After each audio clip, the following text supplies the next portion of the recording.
Welkom graad 10 by die tweede video oor hoe om gelyktydige vergelykings op te los. In hierdie video kyk ons na die substitusie metode.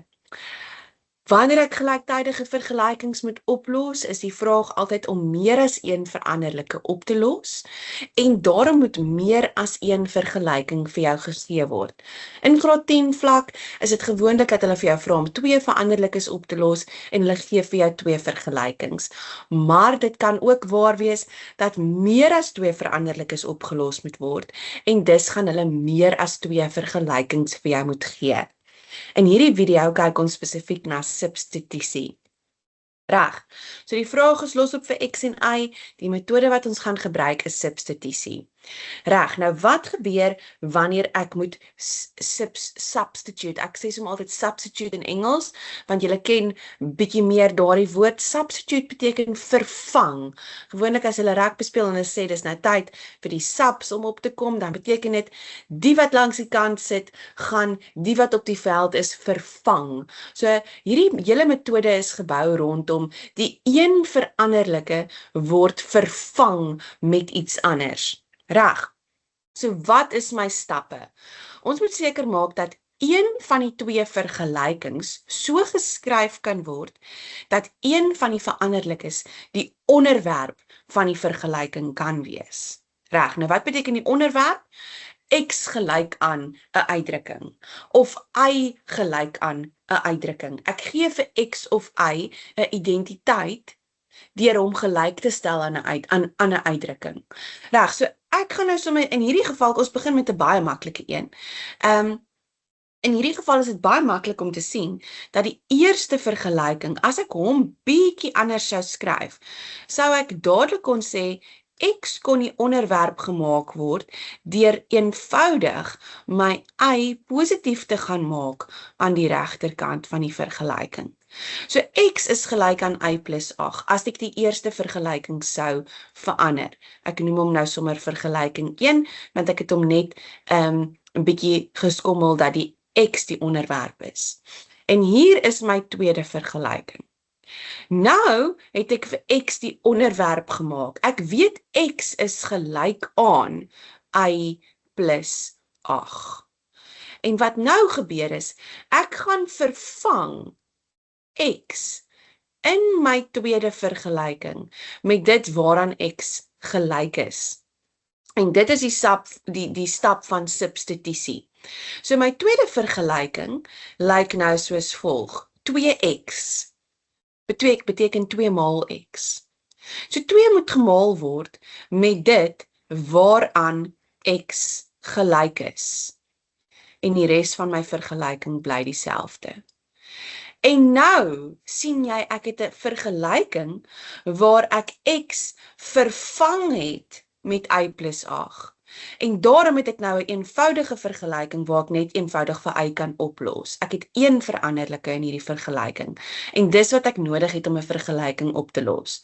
Ek moet of een veranderlike elimineer, of ek moet hom vervang, sodat ek slegs 'n lineêre vergelyking het met een veranderlike om op te los. Reg, so ek gaan eenvoudig van en 2 inmaal. 2y plus 16 plus y is gelyk aan 10.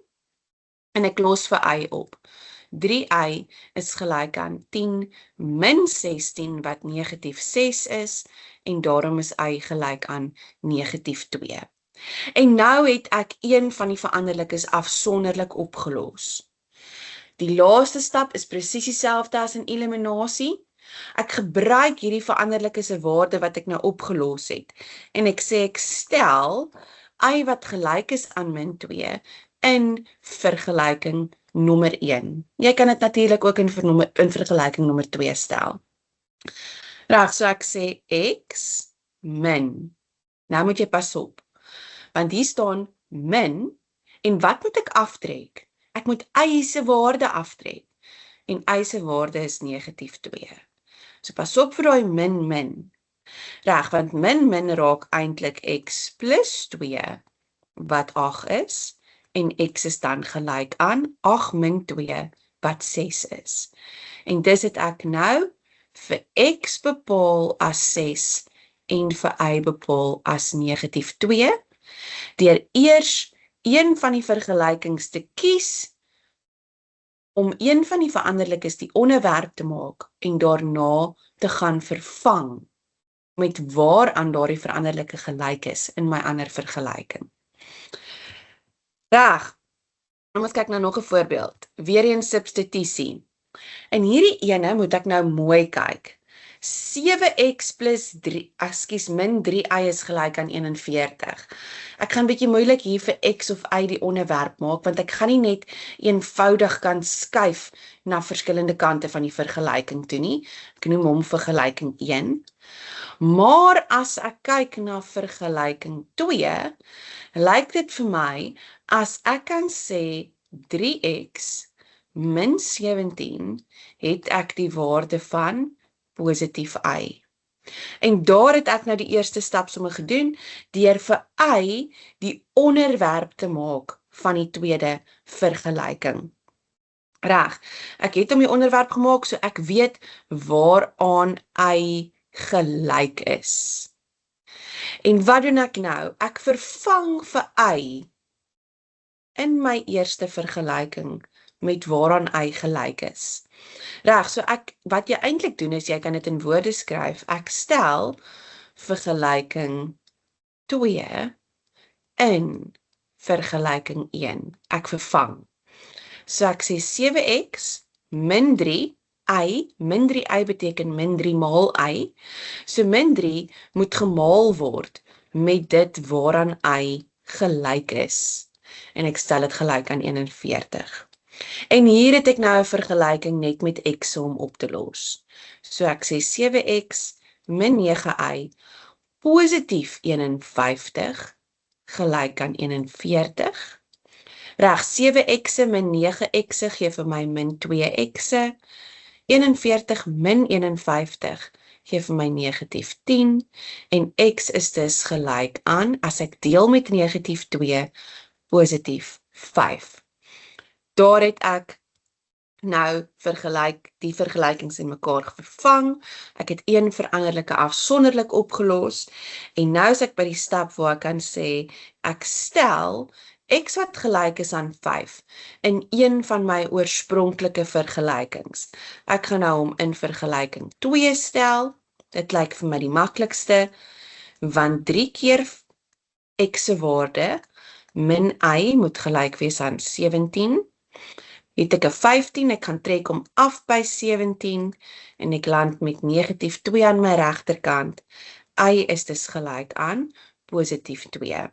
En daar het ek nou ook my x wat gelyk is aan 5 vervang in een van my twee oorspronklike vergelykings. En ek het dus vir x bepaal as 5 en vir y as 2. Reg. Die volgende een is bietjie meer ingewikkeld, want hier is 'n bietjie van 'n breek ter sprake. Kom ons kyk of ons een van die veranderlikes maklik die onderwerp kan maak. Jy weet dit gaan nie maklik wees as jy nie 1 as die koëffisiënt van x of y in een van my twee vergelykings het nie. En dit is dan nou die geval hierso. Vergelyking 1 en 2. Nêrens het ek 'n 1 as 'n koëffisiënt nie, so ek gaan nie net links en regs aan my vergelyking kan skuif nie. Maar kyk om met jou kleinste getalwaarde, voor jou x of jou y die onderwerp te probeer maak van jou vergelyking. In hierdie geval gaan ek vir hierdie 2x die onderwerp probeer maak. Die rede daarvoor is 2x gelyk aan min 3y plus 16 is omdat ek dan 'n kleiner getalwaarde het om mee te deel om vir x die onderwerp te maak. Ek gaan elke term nou basies moet deel met 2. Onthou wat ek links doen moet ek regs doen, is 'n vergelyking, so die vergelyking moet konstant in balans gehou word. So x is dan gelyk aan negatief 3 op 2y plus 8. So ek het my eerste vergelyking nou verander, dis nog steeds my eerste vergelyking. Ek het hom verander dat x die onderwerp is. En nou wat ek gaan doen is, ek gaan x se waarde in die tweede vergelyking vervang met dit waaraan x gelyk is. So ek stel vergelyking 1 in vergelyking nommer 2. En ek sê 4 keer x, wat beteken 4 moet gemaal word met dit waaraan x gelyk is. En die res van die vergelyking word afgebring. Reg, nou raak julle te mekaar want 4 moet gemaal word met negatief 3 op 2. Maar dit is glad nie moeilik nie, in elk geval kan julle sakrekenaars gebruik. So kom ons kyk gou-gou. Het lyk vir my of dit 24 is, want jy kan ook 4 skryf as 4 op 1, as jy hom ook 'n breeksou wou maak. Jy het dan 4 maal min 3, wat min 12 is, en dit moet gedeel word deur 2. So min 12 gedeel deur 2 gee vir my min 6y. 8 maal 4, hy moet ook gemaal word met 4, dit is positief 32. Ekskuus. Positief 32, moet gaan my pen weer hier aansit. Dis hy. Min 6y plus 32 plus 5y is gelyk aan 28. Reg, so nou kan ek sê min 6y plus 5y laat vir my met negatief 1y aan die linkerkant oor.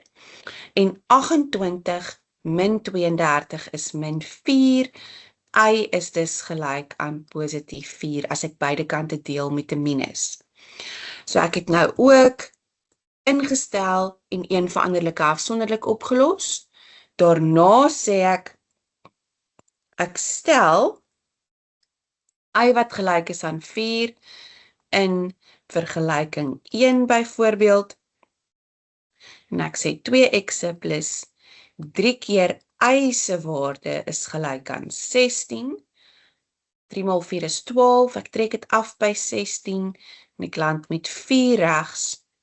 2x is dus gelyk aan 4, en x is gelyk aan 4 gedeel deur 2, wat 2 is.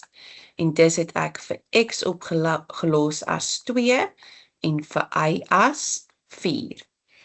Reg, so al wat by hierdie een bietjie moeiliker was, is om te sien dat jy definitief met breuke hier gaan werk, omdat jy nie 'n 1 as 'n oorspronklike koëffisiënt in een van my oorspronklike vergelykings gehad het nie.